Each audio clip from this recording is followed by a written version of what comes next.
Hello everyone! Welcome back to my YouTube channel. Today we're in Mackinac City and we're going on a ferry to go to Mackinac Island. Do you want to come along? Come on, let's go!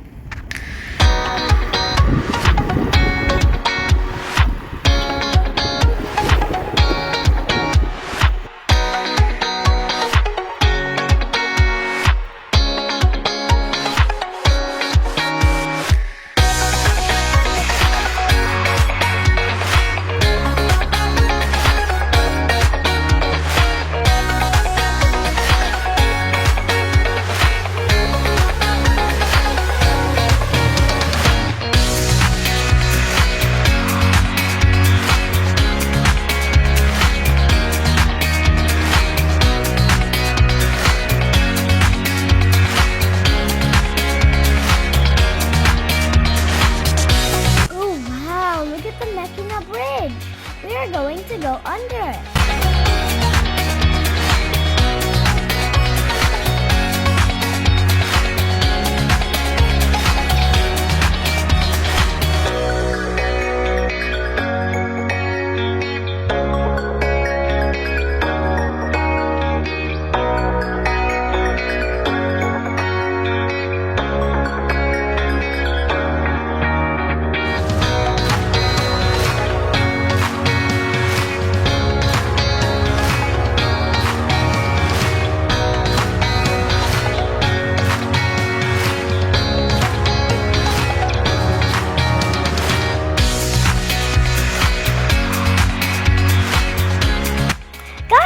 Did you know the main fact of Mackinac Island is that you cannot use cars, and you cannot camp, you cannot use drones, you cannot use any motored vehicle.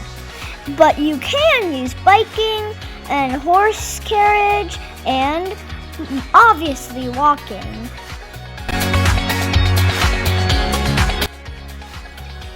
Right now, we're going to Fort Mackinac. Fort Mackinac was built in 1780 by the British on Mackinac Island.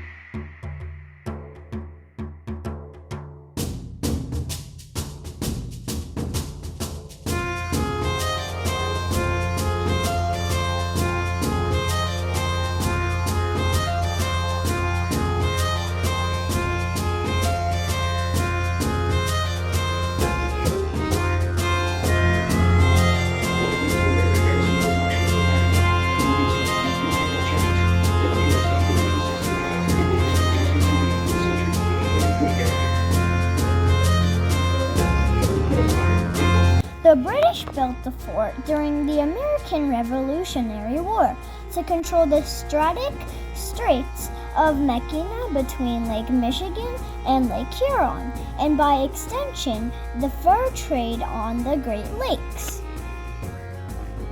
Of the 1880s, that's the dress uniform of the 1880s U.S. Army. Specifically the 23rd Infantry Company E. They're the guys that were stationed here from 1884 to 1890. Oh, okay. And what is that? This is a bayonet. Yes, yeah, you put on the end of the rifle, so it kind of uses a spear then. Ah, okay. The soldiers were stationed here for a much longer period to help take care of that national park. So whether you were a regular enlisted soldier, an officer, a tourist,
waiting for a cannonball firing demonstration. It happens twice a day.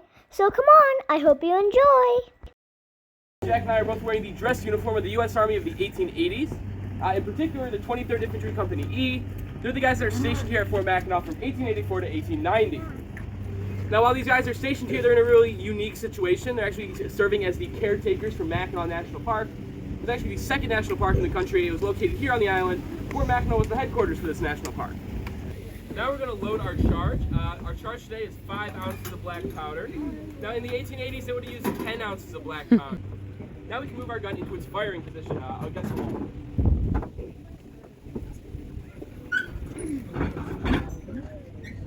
The next step is to prime the piece. Priming is 2 steps here. The first step is to take a brass spike called the gimlet, it's rammed down the touch hole. Jack's going to expose a hole in that powder charge we just put down there. This is very important for inserting our ignition device. So the ignition device we're using today is called a friction primer. Same technology they're using in the 1840s as well as the 1880s.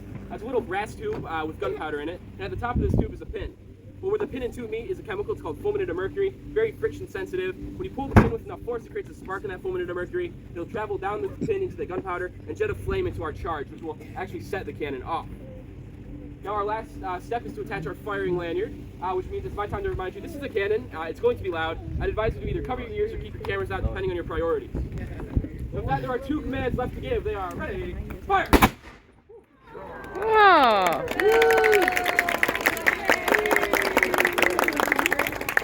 So there you have it, folks. If you have any questions, Jack and I will be pleased to answer.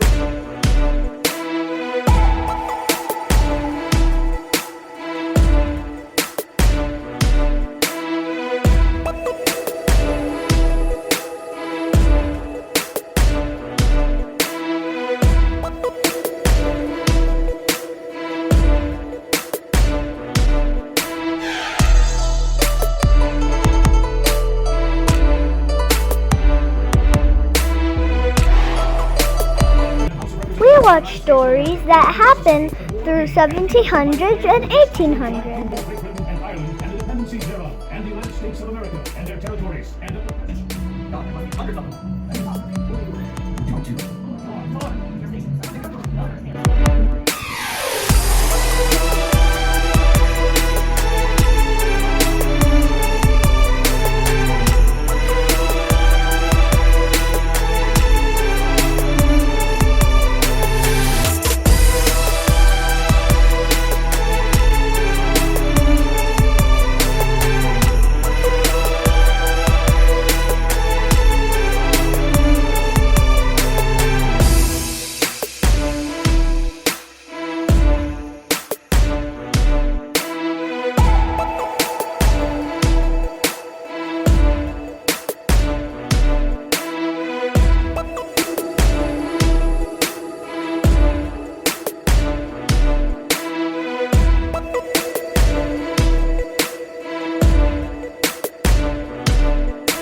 Time for a rifle demonstration. Here, my name is Calvin, and today I will be firing off this rifle for all of you.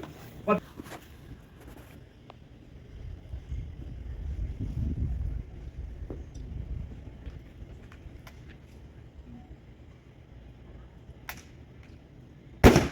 Wow.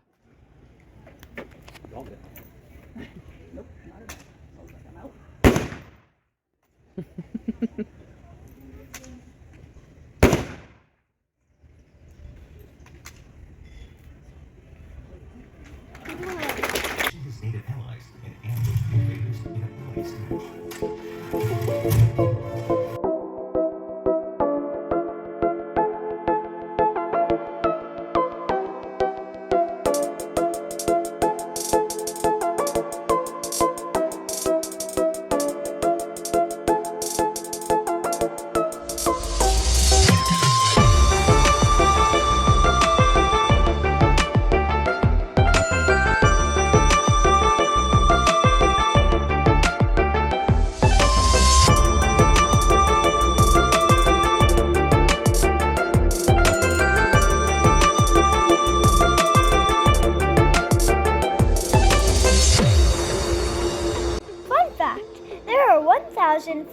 589 bicycles for rent on Mackinac Island.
There are 500 year-round residents on Mackinac Island.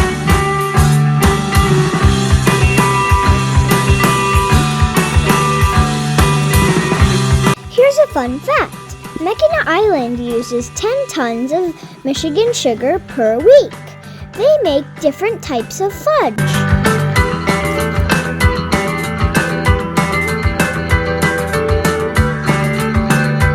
Yum! It tastes so good!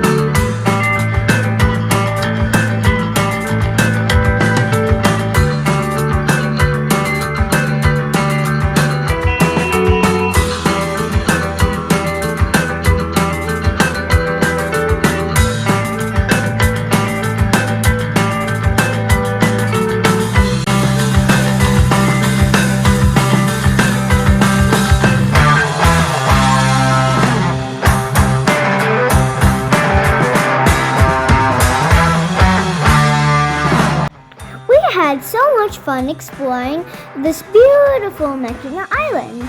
It was so much fun, and I hope you had fun watching my video too. If you liked the video, make sure to like and subscribe and turn on those post notifications. Goodbye!